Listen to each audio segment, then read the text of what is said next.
నమస్కారం. ఈరోజు మనం మాట్లాడుకోబోయే కథ నిజంగా గుండెను తాకుతుంది. ఒక పిల్లాడు పెరిగి పెద్దవాడయ్యే క్రమంలో అమ్మానాన్నలకు ఎంత దూరమవుతాడు, మళ్ళీ ఏ ఒక్క క్షణం వాళ్ల జీవితాల్ని పూర్తిగా మార్చేస్తుంది అనేదే ఈ కథ సారాంశం. Aarav emotional journey. ఇది కేవలం ఒక వ్యక్తికథ కాదు సుమా, మనందరి ఇళ్లలో జరిగేదే. ఎవరి పనుల్లో వాళ్లు బిజీగా ఉన్న ఈ రోజుల్లో ఇలాంటి కథల గురించి మాట్లాడుకోవడం చాలా అవసరం. ఒకసారి ఈ అద్భుతమైన కథలోకి, ఆరవ్ ఎమోషనల్ ట్రావెల్లోకి వెళ్దామా? ఈ కథ మొత్తానికొక ప్రాణంలాంటి డైలాగుందండి. అదే తిన్నావా బాబూ.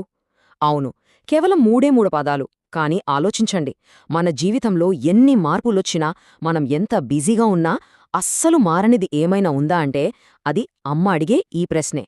ఆరో జీవితం ఎన్నో మలుపులు తిరిగినా ఈ ప్రశ్న మాత్రం ఒక బలమైన పునాదిలా ఎలా నిలబడిపోయిందో మనం ముందు ముందు చూద్దాం. ఈ భావోద్వేగాల మధ్య ఉన్న తేడాను ఒక్కసారి ఊహించుకోండి. ఒకప్పటి 5 ఏళ్ల చిన్నారి ఆరవ్ రోడ్డు దాటాలన్నా భయం వేసినా అమ్మ చెయ్యి గట్టిగా పట్టుకునేవాడు. కాని అదే ఆరవ్ పెద్దయ్యాక ఆ స్పర్శ మాయమైంది. అమ్మా నేను చూసుకుంటాన్లే అంటూ చాలా సింపుల్గా ఆ బంధాన్ని పక్కకు పెట్టే స్థాయికి వచ్చేశాడు. ఈ చిన్న పోలిక చూస్తే చాలు ఆరవ్ భౌతికంగా ఎంత ఎదిగాడో, మానసికంగా అమ్మకు ఎంత దూరమయ్యాడో ఇట్టే అర్థమైపోతుంది కదూ. ఆరవ్ జీవితంలో 3 ముఖ్యమైన దశలున్నాయండి. మొదటిది పూర్తిగా అమ్మపై ఆధారపడిన 5 ఏళ్ల వయసు. రెండోది ఉద్యోగ జీవితం. ఇక్కడ తనకంటూ ఒక కొత్త ప్రపంచం ఏర్పడింది, కాని తెలియకుండానే అమ్మకు దూరం పెరిగింది. ఇక మూడోది ఒక వర్షపు రాత్రి. ఇది అతని ఆలోచన విధానాన్నే మార్చేసింది. వయసు పెరిగే కొద్దీ మనకు ప్రాణమిచ్చిన వాళ్లకు మనం ఎలా దూరమవుతామో ఈ టైం లైన్ చాలా అద్భుతంగా వివరిస్తోంది. అసలీ రెండో దశలో ఏం జరిగిందో తెలుసా? ఆరవ్కి ఒక పెద్ద కార్పొరేట్ కంపెనీలో జాబొచ్చింది. ఇంకేముంది, ఎప్పుడు వర్క్, అంతులేని మీటింగ్స్.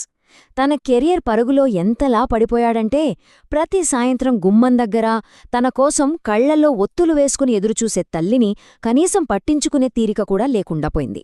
సక్సెస్ మత్తులో పడి అమ్మ ప్రేమను అతను ఎలా మర్చిపోయాడో ఇక్కడ మనకు స్పష్టంగా కనిపిస్తోంది. ఈ కథలో అసలు ట్విస్ట్ ఇక్కడే మొదలవుతుంది. అది ఒక వర్షపు రాత్రి. ఆరవ్ ఆఫీస్ నుంచి చాలా లేటుగా ఇంటికొచ్చాడు. ఇల్లు చూస్తే ఎప్పుడూ లేనంత నిశ్శబ్దంగా ఉంది. రోజూలాగే అమ్మా అని పిలిచాడు, కాని అటువైపు నుంచి ఎలాంటి ఆన్సరూ లేదు. ఆ ప్రశాంతత, ఆ నిశ్శబ్దం అతని రొటీన్ లైఫ్లో ఒక పెద్ద కుదుపు లాంటిది. ఆ క్షణంలో ఆరవ్ గుండెల్లో మొదలైన టెన్షన్ను మనమిక్కడ ఫీల్ అవ్వచ్చు. టెన్షన్ పడుతూ గదిలోకి వెళ్లి చూసిన ఆరవ్కు గుండె ఆగినంత పనైంది. ఎందుకంటే జ్వరంతో వణుకుతూ చాలా నీరసంగా మంచంపై పడుకుని ఉంది అమ్మ. కాని పక్కనే చూస్తే తన కొడుకు కోసం భోజనం చల్లారిపోకుండా జాగ్రత్తగా మూతపెట్టి ఉంచిన ఒక ప్లేట్. తన ప్రాణం పోతున్నా సరే ముందు కొడుకు కడుపు నిండాలి అనుకునే ఆ అమ్మ త్యాగాన్ని చూస్తే ఎవరికైనా కన్నీళ్లు రాక మానవు. ఆ దృశ్యం చూడగానే ఆరవ్ నెమ్మదిగా అమ్మ పక్కన కూర్చున్నాడు. ఆమె చేతుల వంక అలా చూస్తూ ఉండిపోయాడు. ఒకప్పుడు ఎంత బలంగా ఉన్న చేతులవి ఇప్పుడు జ్వరంతో తీవ్రంగా వణుకుతున్నాయి. ఇక్కడ మనం కాస్త ఆగి ఆలోచించాలి. ఆ చేతులను చూడగానే ఆరవ్ మనసులో ఎన్నెన్నో పాత జ్ఞాపకాలు సుడిగుండంలా తిరిగాయి. ఆ చేతులు చేసిన త్యాగాలు ఒక్కొక్కటిగా అతనికి అప్పుడే అర్థం కావడం మొదలైంది. నిజంగా ఆ వణుకుతున్న చేతుల వెనుక ఎంత పెద్ద చరిత్ర ఉందో ఆలోచించండి. అవే చేతులు చిన్నప్పుడు అతనికి ఎంతో ప్రేమగా గోరుముద్దలు తినిపించాయి.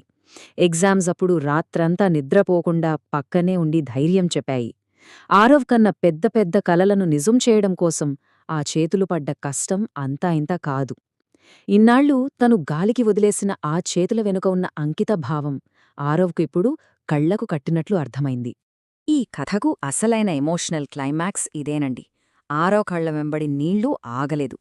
ఎన్నో ఏళ్ల తర్వాత చిన్నప్పుడు పట్టుకున్నట్లుగానే మళ్లీ అమ్మ చేతిని గట్టిగా పట్టుకున్నాడు.